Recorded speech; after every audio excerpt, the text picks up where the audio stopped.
It's easy to get stuck reaching for the same familiar fruits and vegetables, even when you know a colorful variety is key. Balance of Nature's fruits and veggie supplements don't replace fruits and vegetables, but it makes it easy to add more variety to what you already eat. With 31 ingredients that are whole fruits and vegetables, switching it up is easy because we've already taken care of the hard part. Go to balanceofnature.com and get a free fiber and spice supplement, plus 35% off your first set as a new preferred customer by using discount code POD. The holidays mean more travel, more shopping, more time online, and more personal info in more places that could expose you more to identity theft. But LifeLock monitors millions of data points per second. If your identity is stolen, our US-based restoration specialists will fix it, guaranteed, or your money back. Don't face drained accounts, fraudulent loans, or financial losses alone. Get more holiday fun and less holiday worry with LifeLock. Save up to 40% your first year. Visit lifelock.com/podcast. Terms apply. The Stone Zone, entertaining and informative on the Red Apple Podcast Network.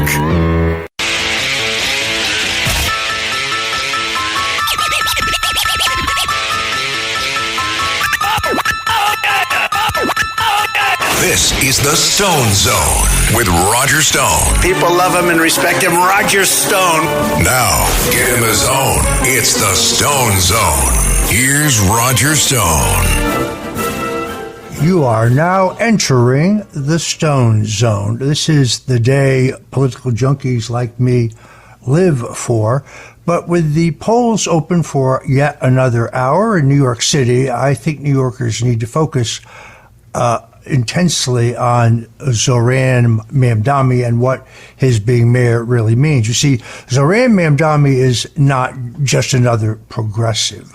He's a radical ideologue born of the same foreign militant sympathies that have infected academia and New York City politics for years now. A member of the Democratic Socialists of America, he preaches Marxist redistribution, identifies with the Global South's revolutionary movements, and defends terror-linked groups under the banner of quote-unquote liberation. If this man becomes mayor of New York City, as now appears likely, the world's financial capital will cease to resemble the shining metropolis it once was when I was younger and stand as a monument to freedom and enterprise no longer.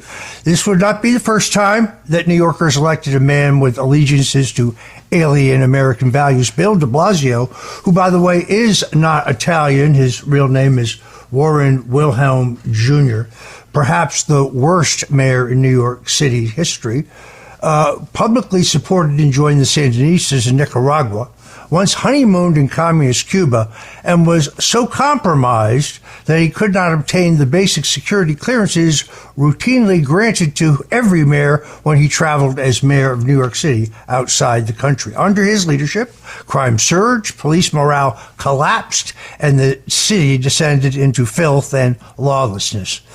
Eric Adams did not make it much better. And now, with Mamdani, New York teeters on the edge of something that I think is far, far darker.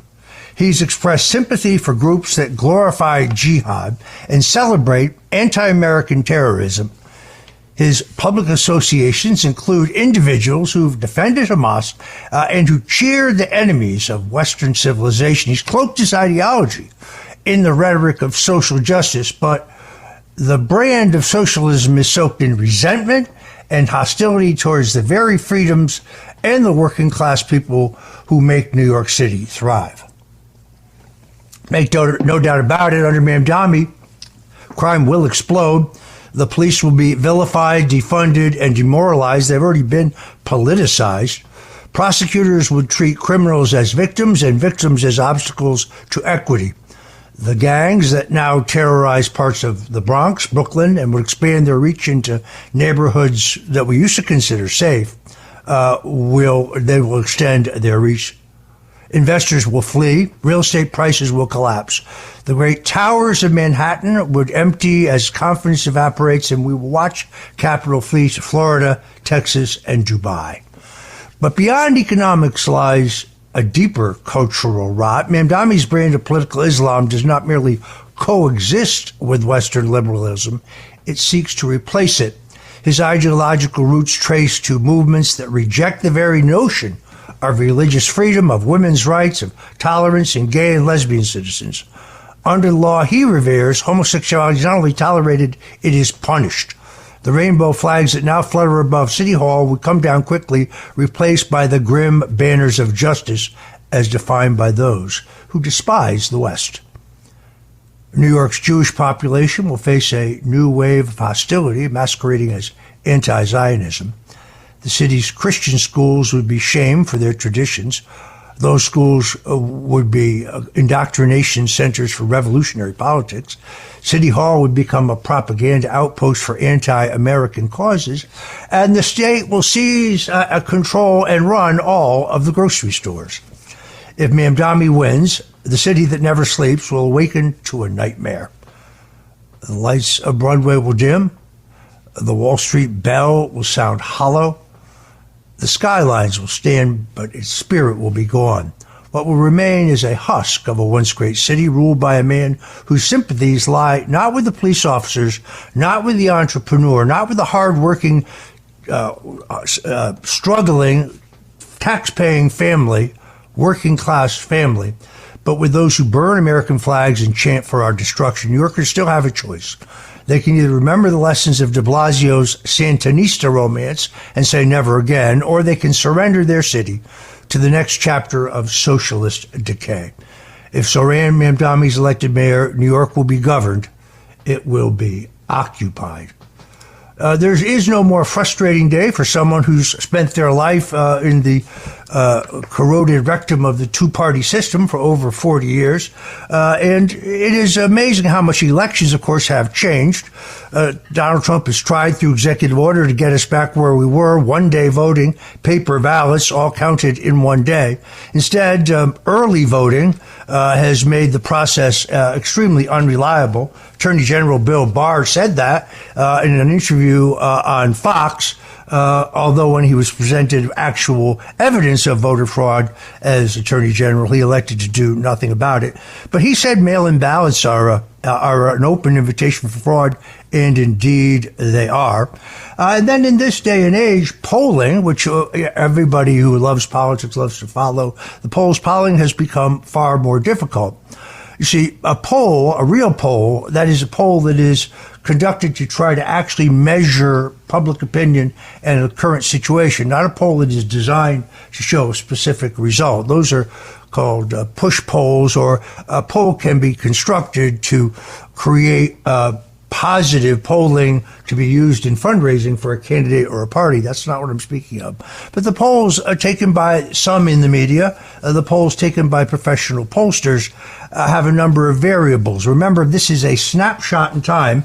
By the time it is tabulated and reported, it is already outdated, meaning the electorate is volatile. The sample size is extraordinarily important. A small sample size is extremely unreliable. A larger sample size, properly drawn and balanced, gives you the ability to look at subgroups of voters, say a white and an African American, Hispanic, Catholic, Jewish, younger, older, and so on, and examine the impact of issues and political stances on a more individualized basis. But then there's such thing as order bias. The order of the questions has to be asked in a way that does not taint the ballot when you try to take it. So when you look at the real polls, this race has been over for some time. You look at the unfavorable rating of all three candidates. Mamdani's started low. It has finally ended up somewhere around 38, while the unfavorable rating for Andrew Cuomo, the former governor, I've seen it as high as 62 and 63. Curtis Sliwa, 20 years plus on radio, had an unfavorable that was lower than both of theirs, but he was in about 54, I think. And then Eric Adams, who was into the stratosphere. The other thing I would caution you about are exit polls. In 1980, I worked on Ronald Reagan's campaign, handling the northeastern states of New York, New Jersey, and Connecticut. During that campaign, I was impressed with a former Speaker of the New Jersey Assembly, Tom Kean. And in 1981, I pitched him to run his campaign for governor of the Garden State. It was my first solo gig. We started 29 points behind the favorite, Congressman Jim Florio, making his second bid for governor. Tom Kean was well liked in the Republican Party, but he came out of a 9-way primary as the winner. He had run for Congress in 1974 and lost in the primary to Millicent Fenwick, who basically urged him to get into the race and then double-crossed him, kind of this WASP treachery out there in Hunt country. Then he ran for governor in 1977, and he ran as a liberal Republican, so of course he lost to Senator Ray Bateman. I put my heart and soul into Tom's campaign. At the end of the campaign, there was something that came to light called the Ballot Security Task Force, which it is alleged sought to discourage African American voters. The investigation that proved that neither Tom Kean nor I knew anything about that. That was, I think, ceased to mar his election, but he won by 1,209 votes out of 2 million cast. But on election day, having poured my heart and soul into this, Marty Plissner, who was the director of polling for CBS and known to everybody in politics, called me and said, well, it's over. I said, pardon me? Polls hadn't even closed yet, of course. He said, well, our early polling shows that your guy got blown out. I said, really? And I was, of course, relatively dejected. I elected not to tell candidate Kean this because we had run a letter-perfect campaign. He had moved himself to the right for the Republican primary by endorsing a tax cut plan that was authored by Jeffrey Bell. Jack Kemp came in to campaign for him, and he won that primary. And then we were, counted out by everybody. It helps that Jim Florio, who would later go out to be one of the most unpopular governors in New Jersey, would triple the state income tax. That happened, of course, after he came back, post-Kean. Kean was a very successful governor. But I learned then you cannot count on these election day exit polls. And you get a bunch of fragmentary information during the day. I will say this. If Mamdani is elected, it will very greatly, in my opinion, increase the odds that Elise Stefanik, a Republican congresswoman from upstate, will be the next governor of the Empire State. Take into that consideration the incredible unpopularity of Governor Kathy Hochul, who, even though Hochul endorsed Mamdani in the debate, when asked if he supported Hochul's reelection, said he did not. That shows you that Hochul is beholden to the most radical fringe of the New York Democrat Party, the party of AOC, indeed the party of Zoran Mamdani, but it also shows epic weakness. I look at a lot of polling. I've never seen unfavorable polling ratings like Kathy Hochul currently has. She's vulnerable.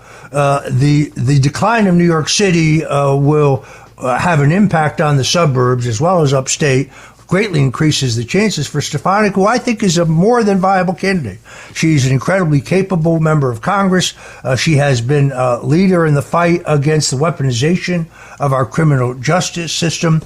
She has fought for essentially the missile defense system, which has already been appropriated by the contract and which belongs at Fort Drum in New York, but has still, because Biden dragged his feet, still not been done. She has been a great fighter for the taxpayers, and I think she's going to be a very strong candidate. I thought Lee Zeldin ran a very good race with lesser resources last time, but this time, I think, particularly with the election of Mamdani, if it goes down that way today, Elise Stefanik may very well be the next governor of the Empire State. I'm Roger Stone.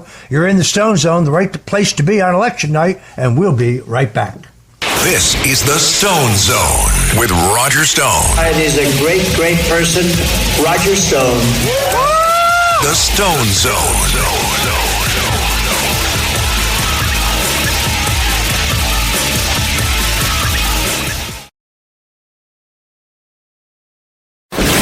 The Stone Zone, entertaining and informative. On the Red Apple Podcast Network.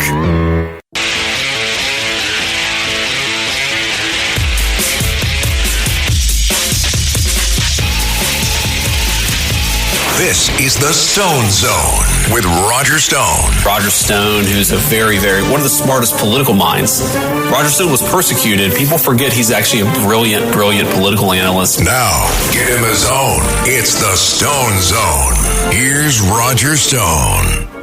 I appreciate those warm words from Vice President J.D. Vance, who I'll be seeing this Friday. It is interesting with Democrats in New York City split between the radical socialist Zohran Mamdani and former Governor Andrew Cuomo. Chuck Schumer, the U.S. Senator from New York, the senior U.S. Senator from New York, was asked if he voted for the Democratic nominee, Mamdani. Let's roll this. Today is Election Day in New York City. Did you vote for Armani or Cuomo? Look, I voted, and I look forward to working with the next mayor to help New York City. Now, is that a politician?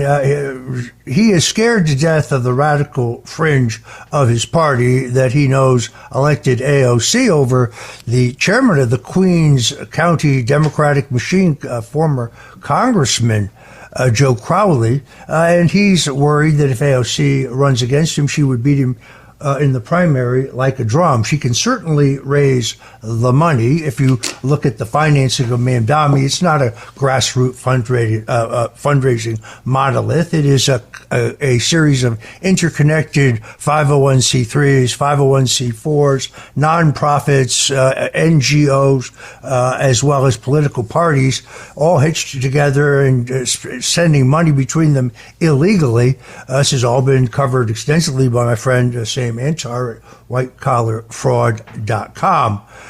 There were multiple bomb threats earlier today at different precincts in New Jersey, which resulted in the closure of at least two precincts. Apparently, the coordinated series of these bomb threats occurred in Bergen, Essex, Mercer, Middlesex, Monmouth, Ocean, and Passaic counties. Without evidence, of course, the socialist New York City mayoral candidate Zohran Mamdani immediately blamed President Trump and his supporters. He said, we have to understand this is part of the general approach the Trump administration is taking, trying to intimidate voters with baseless allegations of voter fraud as a means of trying to repress the voice of Americans across the country. There's been more than adequate evidence of voter fraud, both in New York State and throughout the country. This is just trying to kind of score last-minute points. The polls are now closed in New Jersey. We're waiting for the earliest returns. I must give Jack Ciattarelli credit. This is a state that Trump lost by 5 in 2020. It was not a targeted state. That's with all the money essentially being raised locally by Mike Crispy and others. But he lost it by 15 points in 2020. He only lost it by 5 in 2024. That's despite the demographic trend. And I do think that Ciattarelli exposed Mikey Sherrill, the congresswoman, as a hypocrite. She couldn't remember that she had made 3 stock trades that garnered her $7 million, tripling her net worth based on information she got as a member of the House Defense Appropriations Committee, for which she paid a fine. I don't care whether you're a Republican, a Democrat, or independent. You don't like corruption and the insiders scamming the system. It is an uphill climb, however, for Jack Ciattarelli, who I think has run a very good campaign with the more limited resources. New Jersey does have public finance, does let a candidate compete. I think he's run a good race. On the other hand, I think it is difficult to beat the machines in Bergen and Essex and Camden, where they have stealing down to an art form. I'm Roger Stone. This is the Stone Zone, and we'll be right back. Crazy about his striped as me.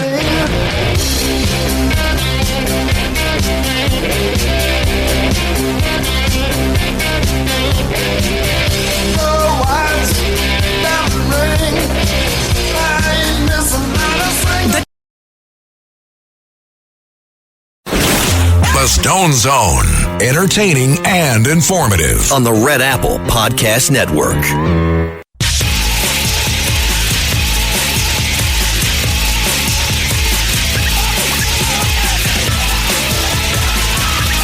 This is the Stone Zone Now, get him his own. It's the Stone Zone. A man who's gone through hell, but he's kept going, and he's smart, and he's strong, and people love him. Not everybody, but people love him and respect him. Roger Stone. Where's Roger Stone? Here's Roger Stone. Welcome back into the Stone Zone. Former Vice President Dick Cheney is now dead at the age of 84 after multiple heart transplants, as I recall. I was surprised that Darth Vader was still alive. Dick Cheney was the ultimate Washington insider. He first worked for Don Rumsfeld, who was the Secretary of Defense under George W. Bush, who had clashed with George H.W. Bush during the Nixon years. Then later, Dick Cheney was the White House Chief of Staff under President Gerald Ford. He was one of the most vicious leakers and understanders of how to use power in American political history. When George W. Bush, the governor of Texas, had been essentially locked up the votes to be nominated for president, he called on Dick Cheney to head his vice presidential search committee, and Cheney systematically eliminated every other viable candidate, ended up suggesting the nomination of, well, Dick Cheney. It was as Vice President of the United States that Dick Cheney basically sold the American people on an unnecessary war based on a lie. It was Cheney who fabricated the idea that Iraq and Saddam Hussein had yellow cake uranium, had access and the ability to make nuclear devices, weapons of mass destruction. He also claimed completely falsely that the Iraqis were somehow involved in the attack on America on 9/11. While there are many open questions that I think matters to explore regarding 9/11, there's still no evidence. I've seen no evidence that Iraq played a role on those attacks on America. That war cost, in the short term, about $1.9 trillion. Literally hundreds of thousands of Iraqis died, tens of thousands of Americans died. But Halliburton, where Dick Cheney went to become chairman, and where he was chairman before he became vice president, where he was a board member after he was vice president, and of course Dick Cheney's stock in Halliburton was in a blind trust, although how blind can your trust be if you know you have Halliburton stock in it? Halliburton scored literally billions of dollars in federal contracts growing out of the destruction of Iraq and the Iraq War. The media despised Dick Cheney. They treated him like Darth Vader, as I say. Very, very fine movie made that literally destroyed him. I think it was an Oliver Stone film. But it's amazing the way the media flipped on Dick Cheney when his daughter, Liz Cheney, Queen of the Rhinos, basically rose to be a critic and indeed an attempted destroyer of President Donald Trump. Now, while it's the Iraq War that ultimately defines Cheney's legacy, he was a warmonger who couldn't hesitate to lie and rip up the Constitution to enrich himself and his business interests. But his daughter Liz was run out of politics by President Donald Trump when she was exposed in the entire January 6th hoax. She and her totally fraudulent committee put on this kabuki theater hearing paid for, or I should say orchestrated for, by a television producer, where they made AI videos, they enhanced the sound in others. They ignored certain important witnesses while they induced others, like Cassidy Hutchinson, a White House aide, to lie. That will be the legacy of Liz Cheney. She was ignominiously defeated in the Republican primary when she returned to Wyoming. I don't think that I can say much more other than the fact that the media now reveres a man that they previously hated. Why? Well, because he's not Donald J. Trump. Meanwhile, the disgraced former FBI Director James Comey is facing felony charges related to perjuring himself. He maintains his innocence, but an inconvenient memo has now emerged in discovery showing that Comey knew of Hillary Clinton's plan to frame President Donald Trump as a Russian agent before the 2016 presidential election. He specifically denied that under oath. Comey's handwritten note, authored in September 2016, referenced the HRC plan to tie Trump to the Russians. This was found in a burn bag at a sensitive compartmentalized information facility in FBI's headquarters. Whoever forgot to or purposely decided not to destroy this document did the public a service. Comey's story that he was a good faith actor responding to legitimate concerns about Donald Trump is falling apart.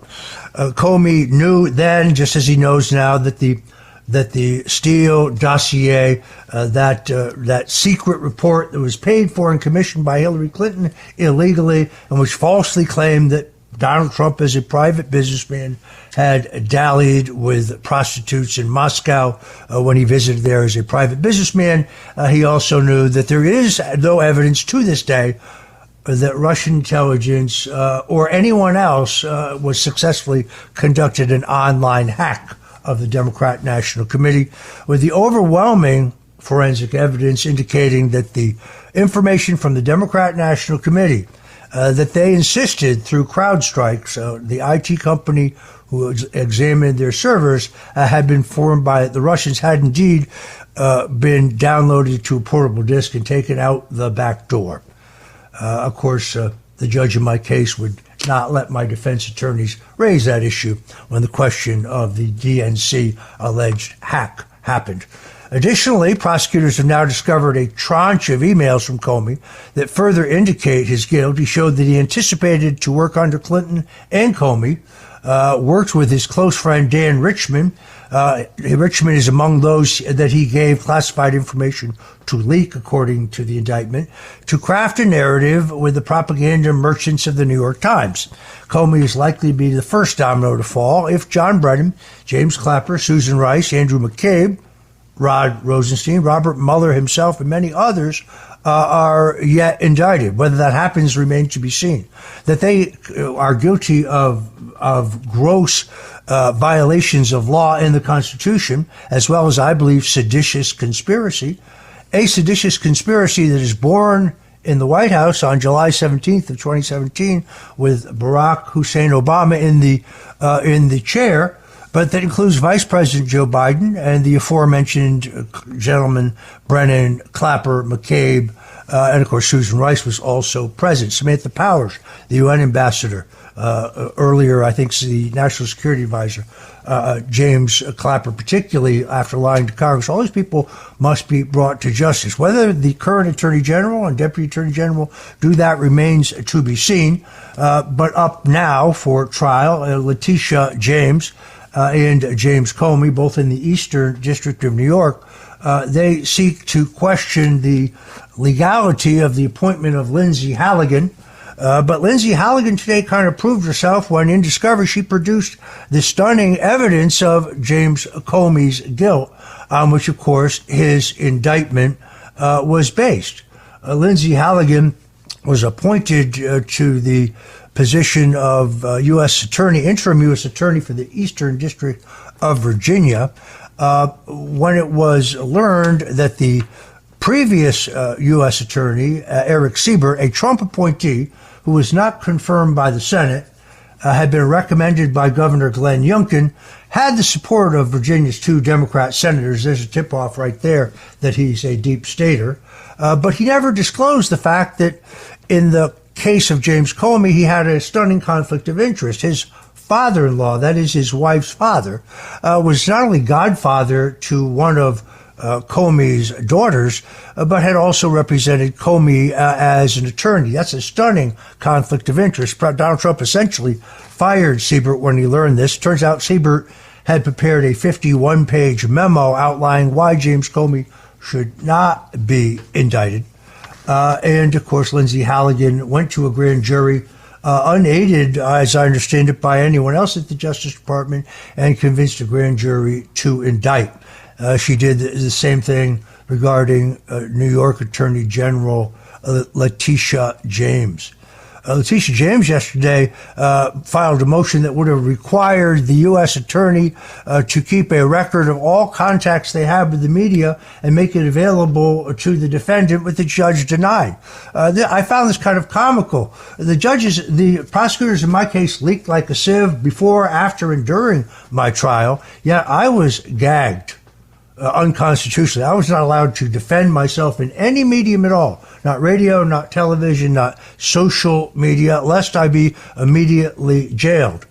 The judge in my case also prohibited my defense attorneys from raising the question of whether I had been selectively prosecuted or whether I had been politically targeted.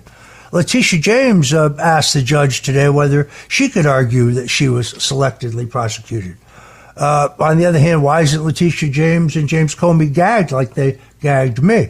And will the judge let them raise those questions in their own defense, that they were selectively prosecuted and that they were politically targeted? Somehow, I don't think so. This is a Biden-appointed judge. These cases will be very interesting, particularly the case of Comey. Is it a harbinger for the cases to come against John Brennan, who looked very sweaty yesterday in a video I saw him in? He was confronted by just a citizen journalist, and he got very hot and bothered, and he looked like a man who was in a panic. Is that the next domino to fall? Meanwhile, the BBC, it turns out, the British Broadcasting Corporation, doctored a speech given by President Trump on January 6, 2021, to make it sound as if he encouraged his supporters to commit acts of violence on that day in order to feed the false insurrection narrative pushed by the left. It always aggravates me late at night on X to read those who say repeatedly that Roger Stone plotted with the Proud Boys and the Oath Keepers regarding the events of January 6th. There's no evidence of that whatsoever. Any claim that I knew in advance about, participated in, or condoned any illegal action on January 6th or any other date for that matter is categorically false. The FBI investigated that claim thoroughly, and as Reuters reported, they found no evidence of my involvement. But an internal whistleblower memo now shows that BBC deliberately took President Trump out of context to make it seem like he instructed his supporters to go to the Capitol and fight like hell. In actuality, President Trump told his supporters on January 6th to, quote, peacefully and patriotically make your voices heard. Virtually all of the online social media platforms banned that link, particularly of President Donald Trump, because it proves that he did not incite violence on January 6th. But the fight like hell comment came much later when President Trump was speaking about the corrupt election process. By piecing the two together, they tried to make it appear that Trump was advocating for violence at the Capitol, which he was not. The memo stated that BBC's chairman and senior executive refused to listen to complaints from their own standards and practices department. They were told that it was a very, very dangerous precedent that they were setting, and that it would be dishonest propaganda if they put it on the air. But the chairman of the BBC and his senior executives moved forward despite their staff and legal advice to the contrary, because they believed that stopping Donald Trump was more important than anything else. This is no surprise why the United Kingdom is in a shambles today, with radical Islam running roughshod over the country. The British citizens who voice their anguish on social media getting arrested by authorities. The BBC has failed the people of Britain and the people of the world. Thank goodness you can listen to us here on the Red Apple Audio Networks, where we bring you the inside skinny on American politics from someone who, as I say, spent 50 years in the corroded rectum of the two-party system.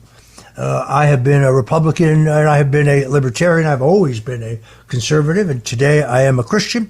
And I try to give you the inside skinny on the political scene. And, for example, the question of Andrew Cuomo, this idea that if a candidate had dropped out, another candidate would have inherited all of those votes. That's actually not accurate. And frankly, a lot of Republicans have institutional opposition to Andrew Cuomo, because he's a man who once said, if you believe in the right to own a gun or you don't support the right to an abortion, you need to leave New York State.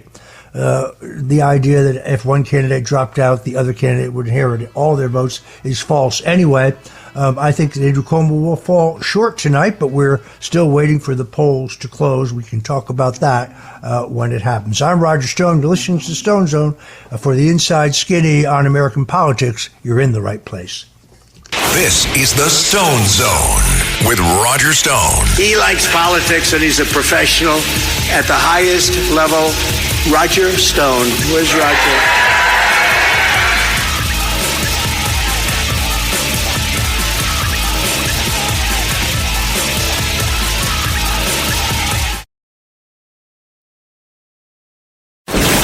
The Stone Zone. Entertaining and informative. On the Red Apple Podcast Network.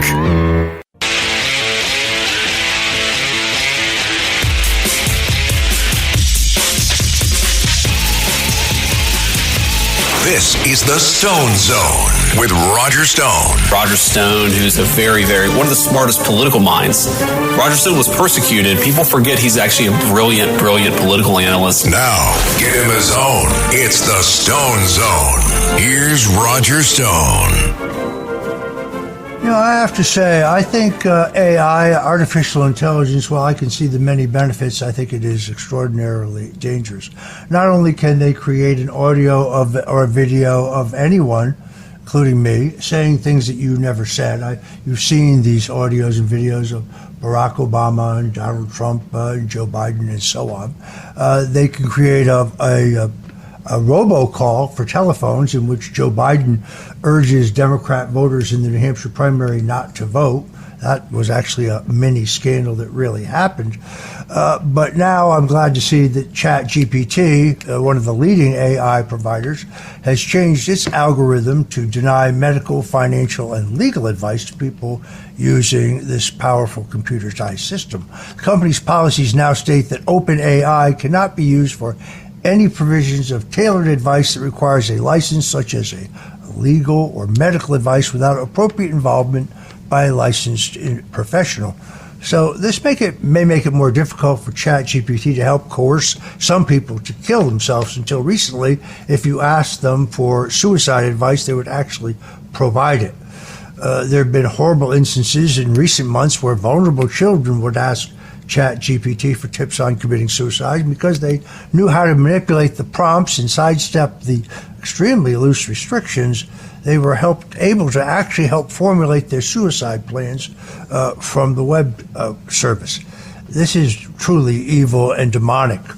I don't think we can rely on ChatGPT or Grok or any of the other leading AI instruments to do the right thing. I think they've created a monster. And these tech elites who may be saying the right things now that President Trump is in office because they want to kiss up to him for federal contracts, but cannot, in fact, be trusted. I think I need to have sensible regulation to restrict technical entities and AI, particularly when it comes to impersonation of a well-known or semi-prominent person, for that matter, anyone. We should all be free of this danger. Humanity may actually be hanging in the balance. If we don't act while we still have the power to restrict this before human beings are made obsolete and the machines take over, there's nothing less at stake. I think we're on the cusp of unleashing a dystopia worse than anything we've seen in any of the apocalyptic science fiction movies or read in any novel. We have to get a handle on this before it runs our lives. Here's some very good news. Nancy Pelosi expected to retire in 2026. She will finally throw in the towel. How someone is worth $153 or $58 million on a $200,000 a year salary. I wish she was my stockbroker. She sure can pick them, can't she? She campaigned very hard for Proposition 50, which would end the independent entity that does the congressional redistricting in California and bring it to a totally Democrat-controlled process. it will do away with the independent redistricting commissions. Democrats will then seek to jigger the census numbers to create more congressional seats in California. This is Gavin Newsom's master plan. The race for her Congress, for her seat, we can already tell you that it will be a far left progressive Democrat. Congresswoman Anna Paulina Luna has been a champion for legislation that would prevent all members of Congress from trading stocks and bonds. I think that is a necessary reform. Otherwise, the insider information that's being used by my own congressman, for example, is incredible. These are huge, huge numbers. This is Roger Stone. You've been listening to The Stone Zone. Until we meet again, God bless you and Godspeed.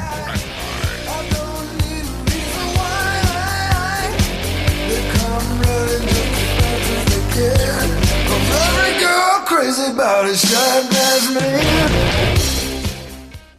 Thanks for listening to The Stone Zone with Roger Stone. You can hear The Stone Zone with Roger Stone weeknights at 8 on 77 WABC. If you like the podcast, share it with your friends and listen anytime at WABCRadio.com and download the WABC Radio app. Hit that subscribe button on all major podcast platforms. Plus, follow WABC on social on Instagram, TikTok, Facebook, and X. See you next time for a new episode, so you never have to wonder. What the heck is going on here? It's easy to get stuck reaching for the same familiar fruits and vegetables, even when you know a colorful variety is key. Balance of Nature's fruits and veggie supplements don't replace fruits and vegetables, but it makes it easy to add more variety to what you already eat. With 31 ingredients that are whole fruits and vegetables, switching it up is easy because we've already taken care of the hard part. Go to balanceofnature.com and get a free fiber and spice supplement, plus 35% off your first set as a new preferred customer by using discount code POD.